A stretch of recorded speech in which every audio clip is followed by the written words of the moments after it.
कुल आपकी भी अडवाणी फाउंडेशन है, थोड़ा सा व्यूअर्स को बताएं ना वो क्या करती है अडवाणी फाउंडेशन। देखिए, अडवाणी फाउंडेशन यही मैंने पहले कहा कि मेरा मकसद है कि आप जितना कुछ भी लाइफ कैसे भी गुजारें, लेकिन आपकी लाइफ के दौरान आपके कुछ ऐसे काम होने चाहिए जिससे दूसरों को फायदा पहुंचे। जो मुस्तैक हों, डिजर्व करते हों, उनको फायदा पहुंचना चाहिए। अडवाणी फाउंडेशन भी यही करती है कि जहाँ जहाँ उसकी कैपेसिटी है लोगों को फायदा पहुंचाती है। और इसमें एक खूबी है जो मैंने आपको पहले कहा था कि अडवाणी फाउंडेशन किसी से डोनेशन या कोई चीज नहीं लेती, सब अपने जेब से खुद की सेविंग होम की जो मेरी इनकम है उसमें एक परसेंटेज तय किया हुआ है, उसी तरह से हम लोग उस पर खर्च करते हैं। और जितना मेरी कैपेसिटी है मैंने एक परसेंटेज तय कर लिया है, और अल्हम्दुलिल्लाह हर आने वाला दिन मेरी इनकम बढ़ती है, 2% वहाँ से भी बढ़ जाता है। तो इसलिए फलाह काम होते रहते हैं।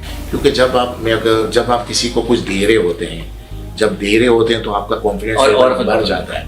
और आप में सबसे बड़ी बात ये, जब आप देने पे आते हो अपनी जेब से, तो आपको इनकम करने की भी सोच बन जाती है कि मैं अपनी इनकम कैसे जनरेट करूँ। तो जो लोग भी अपनी जेब से खर्च करते हैं उसके दो फायदे बहुत बड़े हैं। आपको बिजनेस में भी बहुत फायदा हो जाता है। उसकी वजह ये है कि आपकी सोच ये बनती है कि मैं और इनकम जनरेट करूँ, क्योंकि आप यहाँ पर फलाह काम कर रहे हैं, आपको नजर आ रहा है कि यार लोगों को और मुझे देना चाहिए।